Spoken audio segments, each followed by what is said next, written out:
ನನಗೆ ನನ್ನ ಮಟ್ಟಿಗೆ ಕಾದಂಬರಿಕಾರ ಕಾದಂಬರಿ ಬರೀತಾ ಅವನದೇ ಒಂದು ಕಲ್ಪನೆ ಇರುತ್ತೆ. ಆದರೆ ಸಿನಿಮಾ ಮಾಡೋರು ಸಿನಿಮಾದೇ ಬೇರೆ ಭಾಷೆ, ಅದು ಗೊತ್ತಿಲ್ಲ. ಅದು ಅವರವರ ಅಗ್ರಿಮೆಂಟ್ ಏನಿದೆ ಅಂತ. ಇಬ್ಬರು ಅಭಿವ್ಯಕ್ತಿಗಳು ಬೇರೆ ಬೇರೆ ಅಂತ.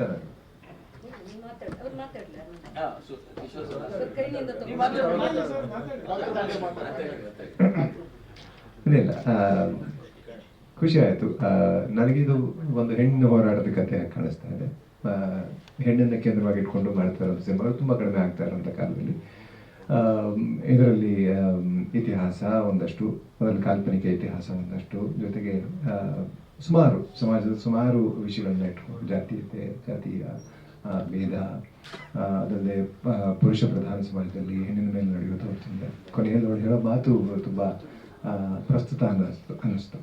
ಹೊರಗಡೆಯವ್ರು ಮಾತ್ರ ದೌರ್ಜನ್ಯ ಮಾಡಲ್ಲ, ನಮ್ಮ ಮನೆಯಲ್ಲೂ ದೌರ್ಜನ್ಯ ಆಗಿದೆ, ಗಂಡನ್ನೇ ಅವ್ರು ಟಾರ್ಗೆಟ್ ಮಾಡಿ ಹೇಳ್ತಾರೆ. ಕೊನೆಗೆ ಎಲ್ಲದರಿಂದ ಬಿಡುಗಡೆ ಹೊಂದಿಕೊಳ್ತಾರೆ. ಆಶಾವಾದಕ್ಕೆಲ್ಲ ನನಗೆ ತುಂಬ ಇಂಟ್ರೆಸ್ಟಿಂಗ್ ಶಾಟ್ ಅನಿಸಿತ್ತು ಕೊನೆ ಶಾಟ್. ಮೋಸ್ಟ್ ಪ್ರಾಬಬ್ಲಿ ನನಗೆ ಈ ಸಿನಿಮಾಗಿಂತ ಮುಂದೆ ಏನಾಗುತ್ತೆ ಅನ್ನೋ ಸಿನಿಮಾ ಬಗ್ಗೆ ಹೆಚ್ಚಿಗೆ ಕುತೂಹಲ ಇದೆ. ತುಂಬ ಚೆನ್ನಾಗಿ ಏನೋ ಒಂದು ಕತೆ ಮಾಡ್ಬೋದು ಅಲ್ಲಿ. ಮೇಡಮ್ ನೋಡಿ, ಇಲ್ಲ, ಅಲ್ಲಿಂದ ಅದು ಪ್ರಾರಂಭದ ಥರ ನನಗೆ ಕಾಣಿಸ್ತಾ ಇದೆ. ಅಲ್ಲಿಂದ ಇನ್ನೊಂದು ಅದ್ಭುತವಾಗಿ ಇನ್ನೊಂದೇನೋ ಕಥೆ ಆಗುತ್ತೆ ಅಂತ ನನಗೆ ಅನಿಸ್ತಾ ಇದೆ. ಮೇಡಮ್ ನೋಡಿ, ನೀವು ಬರೆದ್ರೆ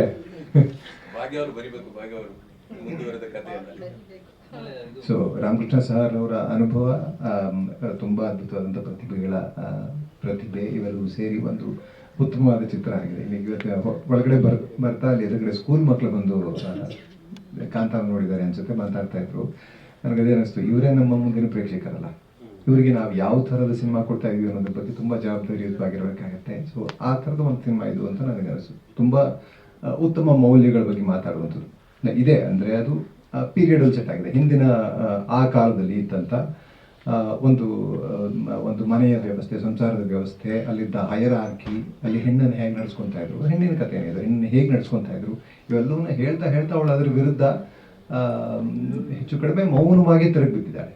ಕೊನೆಯಲ್ಲಷ್ಟೇ ಅದು ಆ್ಯಕ್ಷನ್ ಆಗುತ್ತೆ. ಅದುವರೆಗೂ ಒಂದು ಸಣ್ಣ ಹೋರಾಟದ ಎಳೆ ಒಳಗೆ ಇದ್ದೇ ಇದೆ.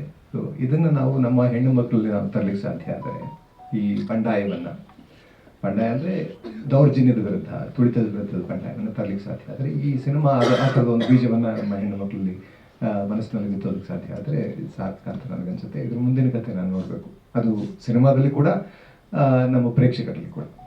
ಧನ್ಯವಾದ.